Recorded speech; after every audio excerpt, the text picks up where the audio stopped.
Robert Frost once said that taking the road less travelled makes all the difference. And I think he may have been onto something. This is the story of one man who, with the support of his friends, overcame one of the biggest obstacles in his life by taking the road less travelled. The dirt road to victory.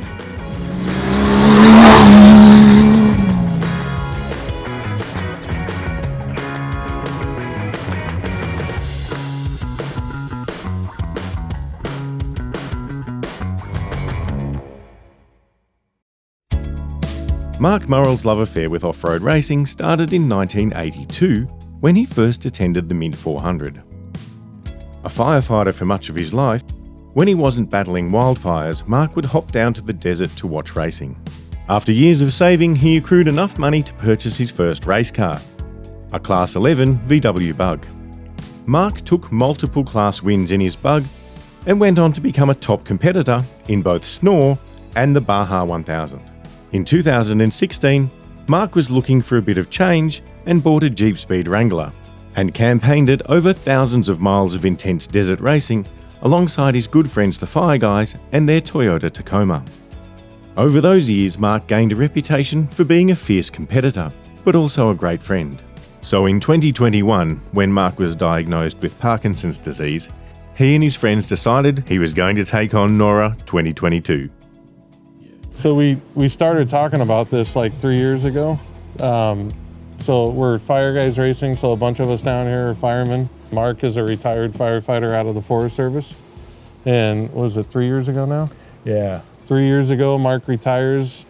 2 months into retirement, goes to the doctor, finds out he's got Parkinson's. So Mark, What do you mean? Yeah. So Mark gives me a phone call one day and, just kind of was like, I want to tell you something type of thing. And we started talking about his Parkinson's and whatnot. And so he's like, hey, doctor said I got to take care of my bucket list items in the next 5 years. We're here this year and Mark is still healthy enough. And so, yeah, we're going to try and keep him in the driver's seat as much as we can. The NORRA 1000, an event that immerses its competitors in the scenery and the culture of Baja, while also pushing them to their limits. The field ranges from current desert racing stars to adventure seekers and off-road veterans. Back in the 60s, some group of friends got together, they came across the border.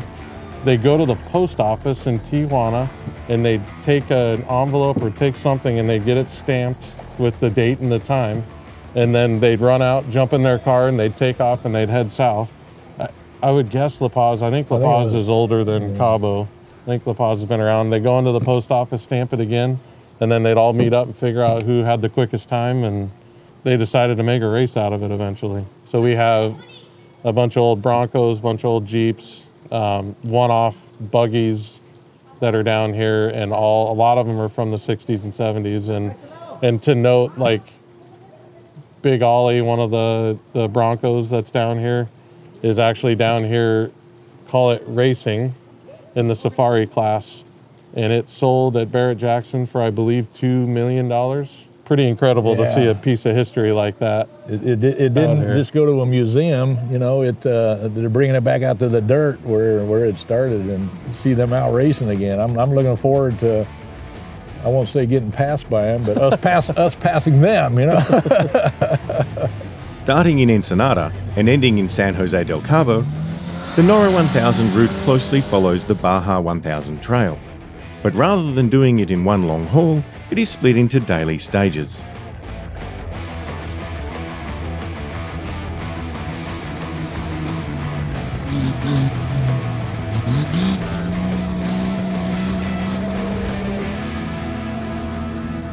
Now, NORRA 1000 is a staged rally event. We're used to green flag and go to the checkers, so I'm looking forward to actually stopping in the evenings, making it a 5-day event where, we can sleep. And it's 5 days, so all those guys that are out here, like with their old cars and who've been doing it for as long as I've probably been alive, like you get to hang out with them in the evenings. hear their stories for the past 30, 40 years. And, you know, I believe that's partly why NORRA calls the NORRA 1000 the happiest race on earth, because you do get to hang out with the legends of our sport.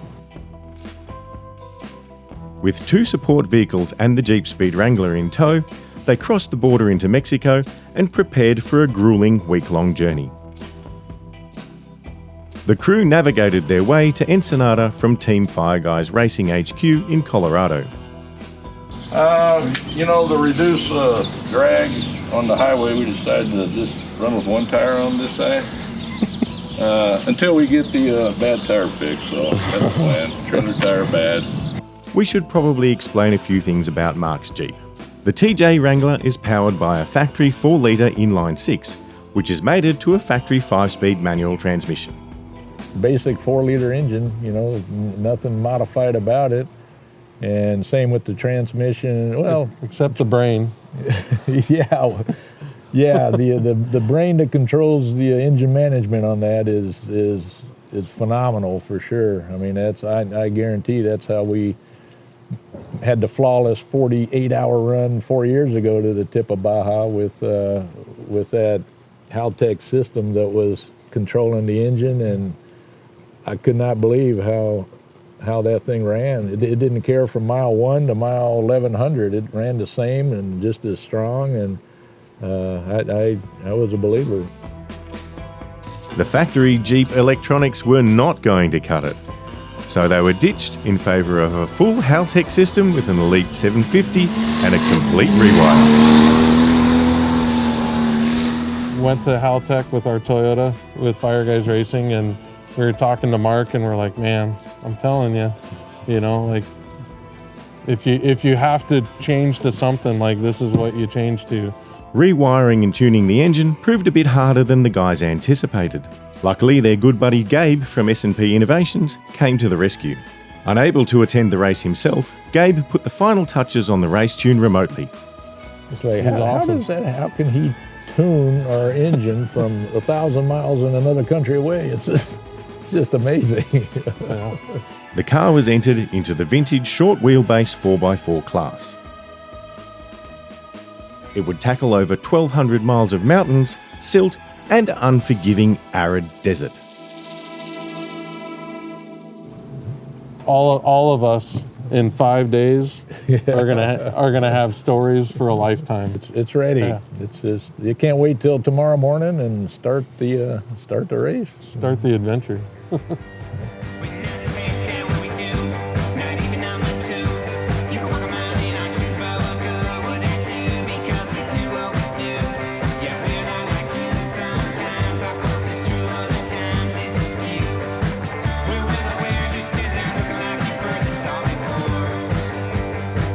For the first stage, Paul jumped in with Mark, and the pair made a solid start to their NORRA campaign.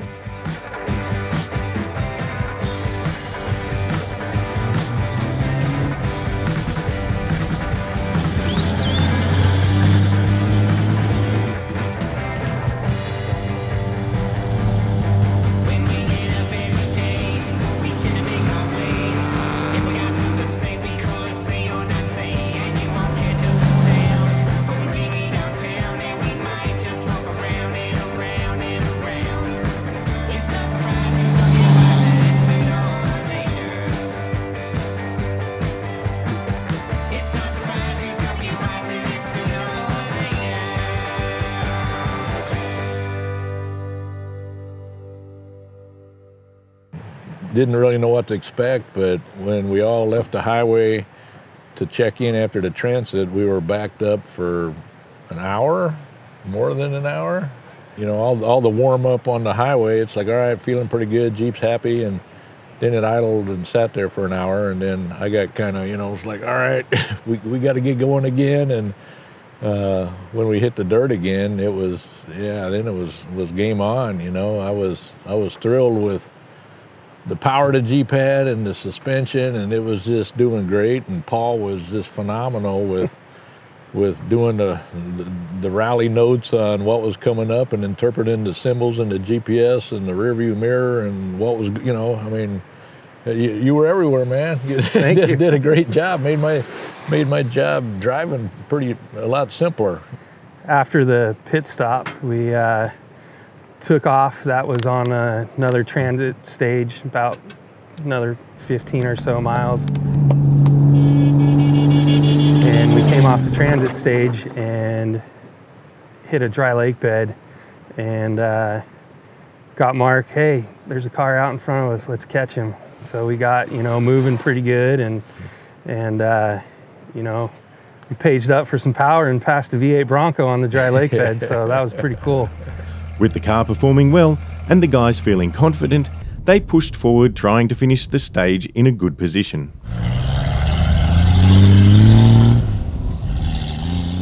Unfortunately, towards the end of the day, the car began to feel a bit loose.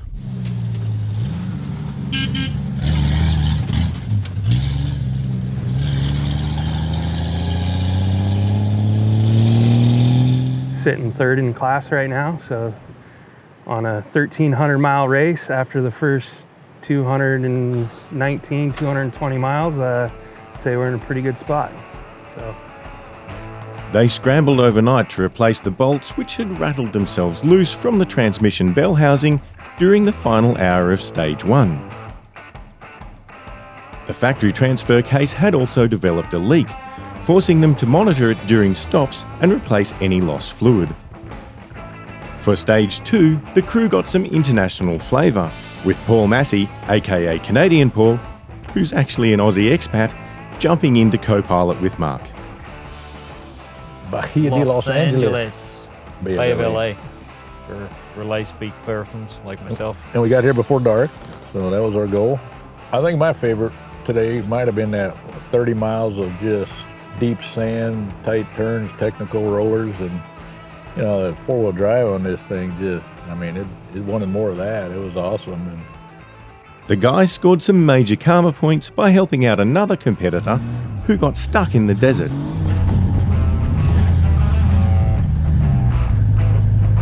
Full drive trucks down here are not typically the fastest, but they never get stuck.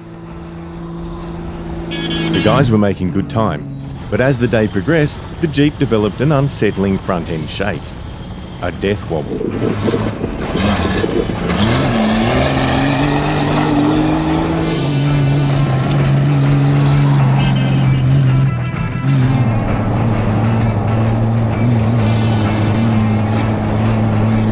Death wobble tends to happen on solid front axle vehicles. Jeeps are notorious for it. They get a little bit worn, a little bit abused. The wheels will actually shake like this. They'll be full jazz hands wheels. It's terrifying. Everything's a death wobble in the dirt.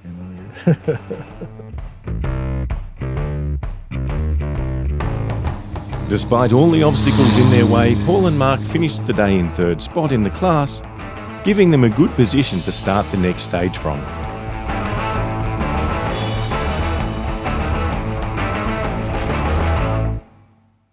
Tomorrow, it's a big day. So far, the last 2 days, we've done about 200 miles a day. Tomorrow, we've got about 400 miles to do in one day. Did good today. Did real good today. Stage 3 is the longest and hardest stage of the race. The guys decided to split the driving between two teams. Mark and Shelby would take the morning section, followed by Jason and Paul doing the afternoon stint.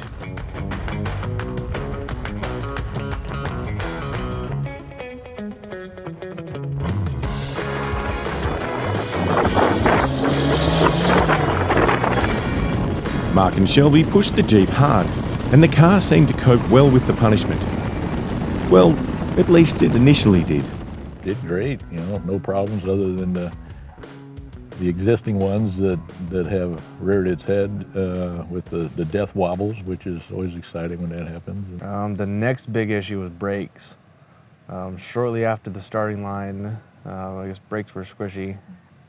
It was that deal where inconsistent, it didn't follow a pattern like, we haven't touched them for a while, so they're good. It was anytime you stepped on it, it was, well, it may work good, or it may go to the floor and you need to pump them 3 or 4 times. So The next big issue was the dust, and that kind of happened with the brakes at about the same time.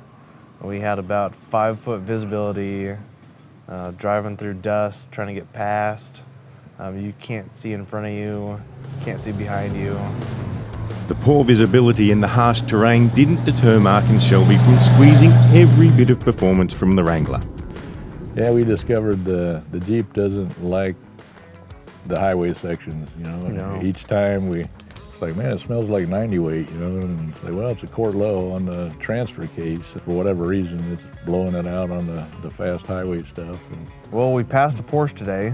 It was stuck, but I guess that still counts. We passed about 5 other cars stuck there, and there was a whole bunch of people there, all out of their cars trying to get unstuck. And some guys are yelling, this way, and there's a huge sand hill. And Mark popped it in 4-wheel drive and went for it.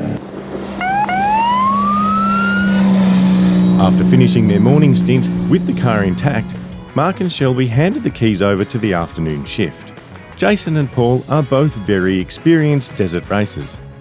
But as they say, the desert doesn't care how experienced you are.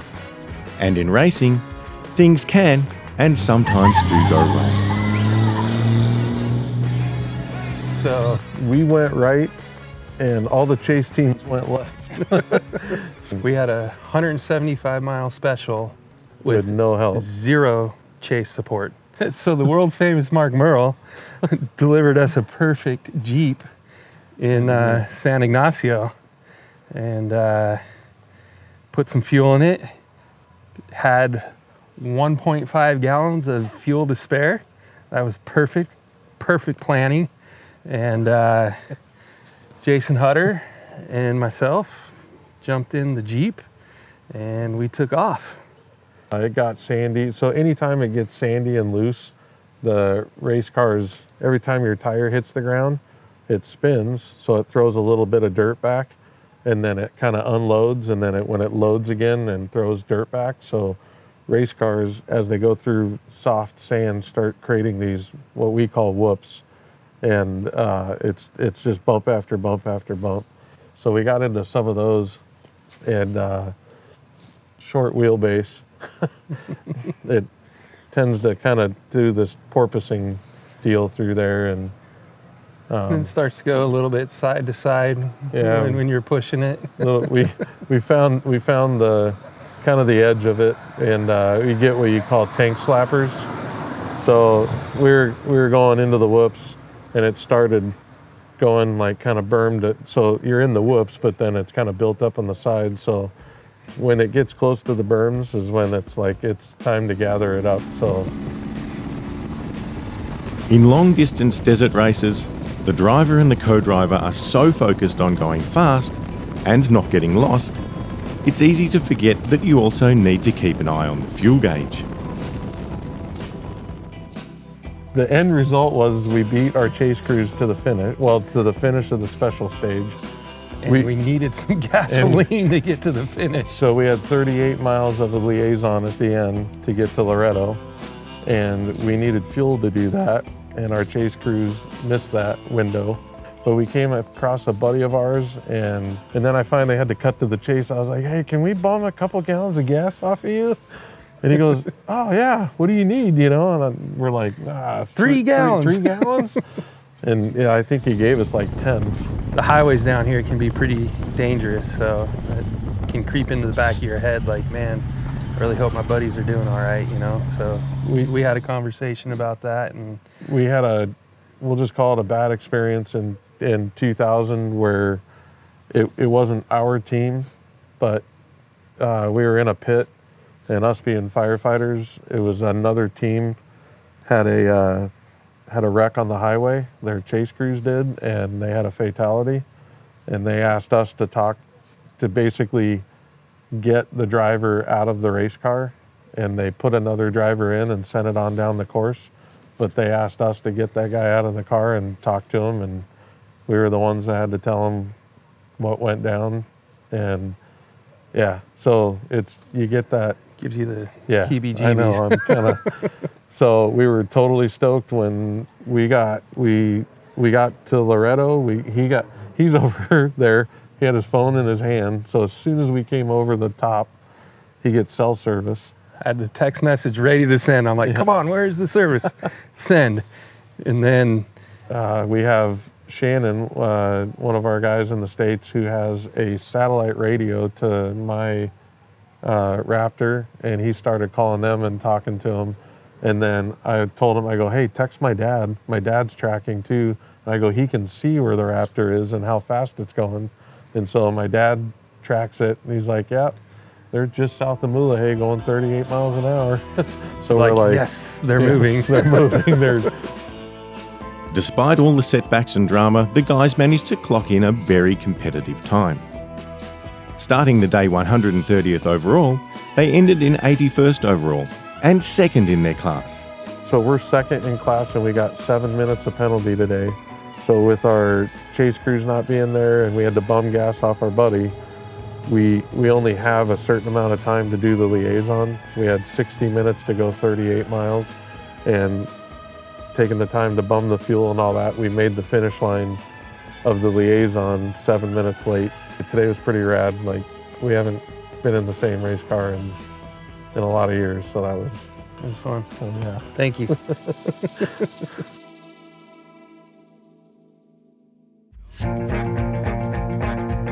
For the fourth stage, Mark shared the driving duties with Richard Norland. The route took our crew through some of the most beautiful scenery yet. Not that they had much of a chance to admire it. First time I'd ever been right seat for Mark, so that was pretty exciting for myself. I think I screwed up like corner number 4, but I didn't right screw out up the back. here. You were just getting used to We were interpreting. Interpreting.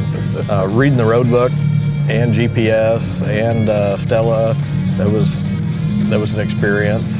Took a while, but got into it. Mark kind of overcame some of my deficiencies as a co-driver. Now Richard did great. A lot easier just doing this on the other side. So there was a lot of carnage though. yes, There were a lot of broke down cars all over the place. The rocks were just huge, and a lot of guys I think just carrying too much speed, too much momentum, and slide off, and it ends the whole race. Then when you hit a car the size of or a rock the size of a Volkswagen, it's going to win every time.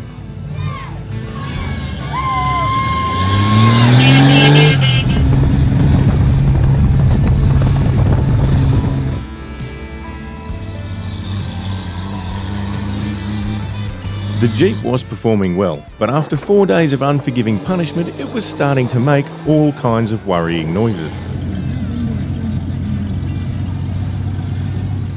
it made it. Yeah. We had to pay attention to which part of the Jeep do I want that rock to roll over? The tire, or the differential, or the skid plate. So. Beat it up pretty good. I mean, it was starting to tell me the last 20 miles. The Jeep speaks to me. No, it was. It definitely was feeling the effects of everything kind of loose, and we're 1,000 miles into this being beat race, up for 1,000 miles. She's saying, "I'm tired. I need vacation." After another day of bravely fighting the terrain and overcoming the car's shortcomings, the team was rewarded with another excellent result.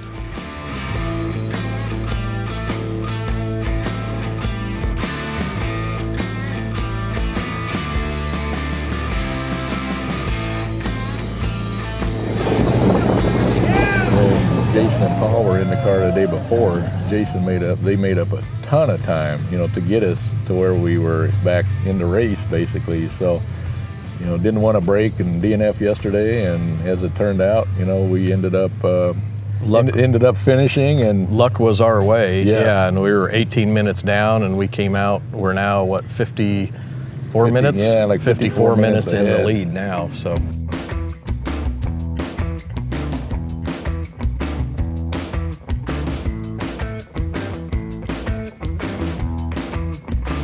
The final stage, the race to the finish line. And given that our team was now fighting for the top spot, the pressure could not have been greater.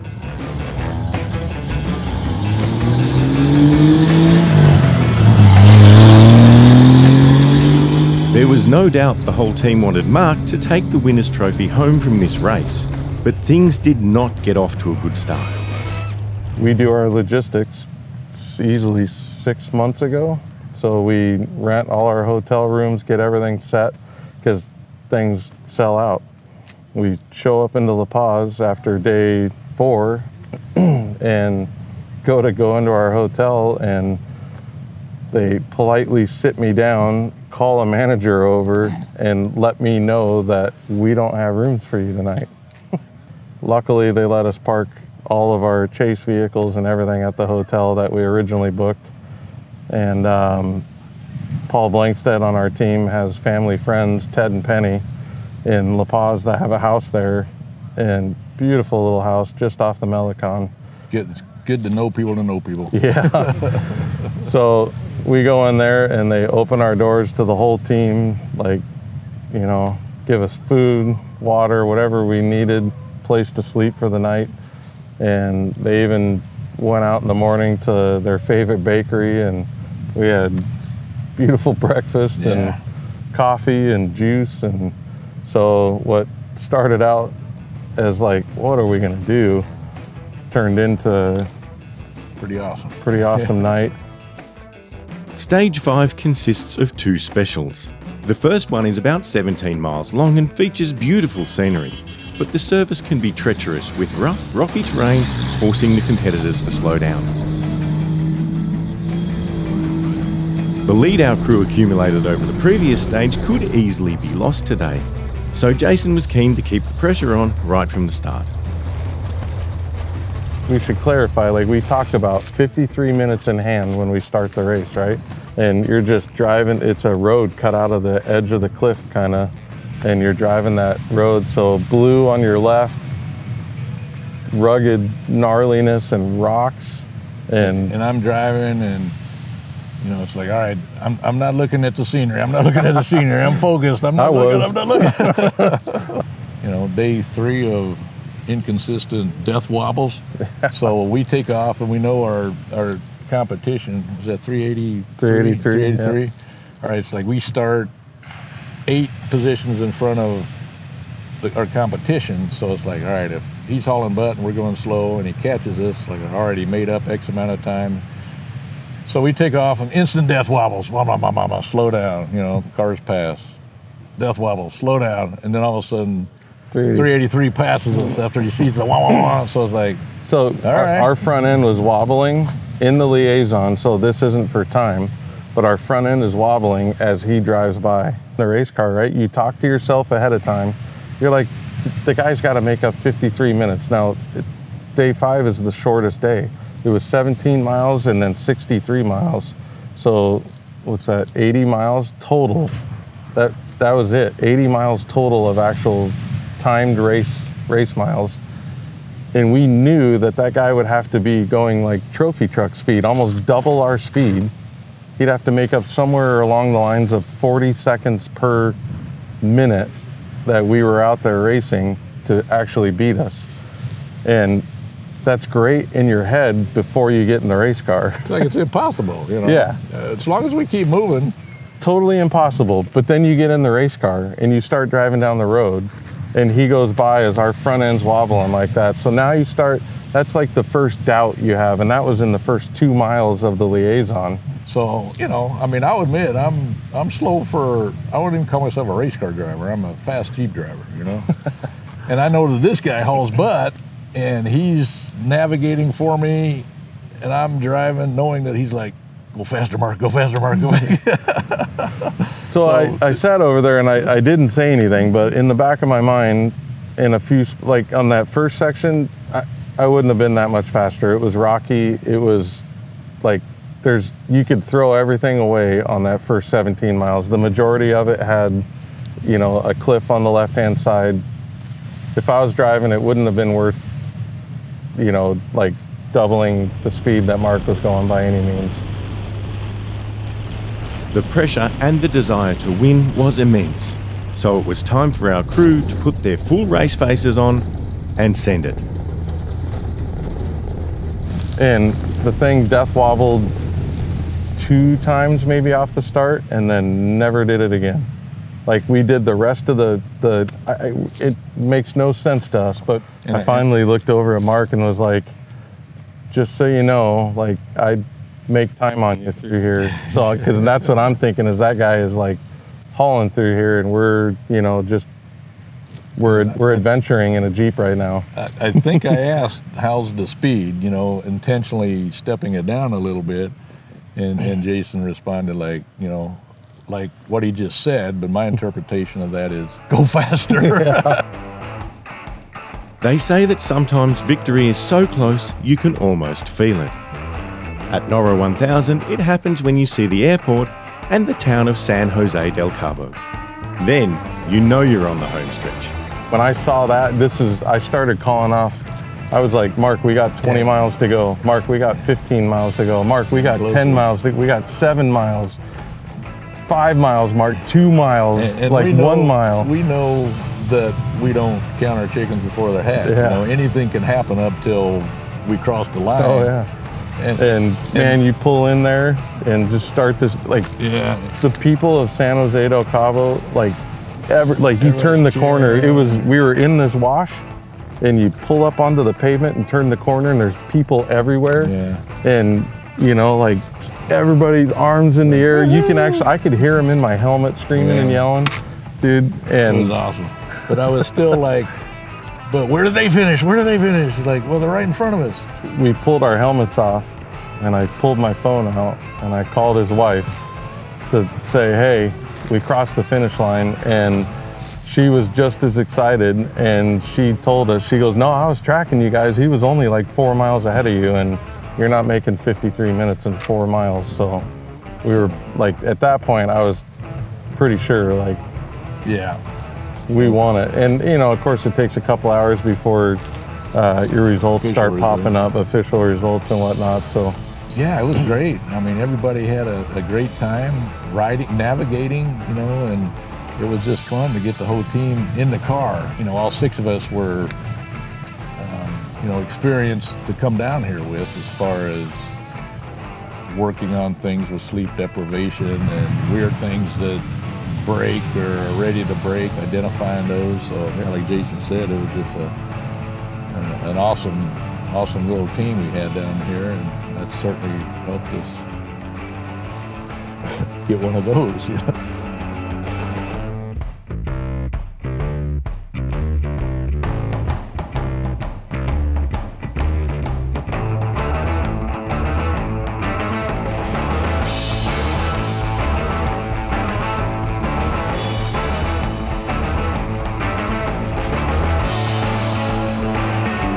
Hey, who congratulated you tonight?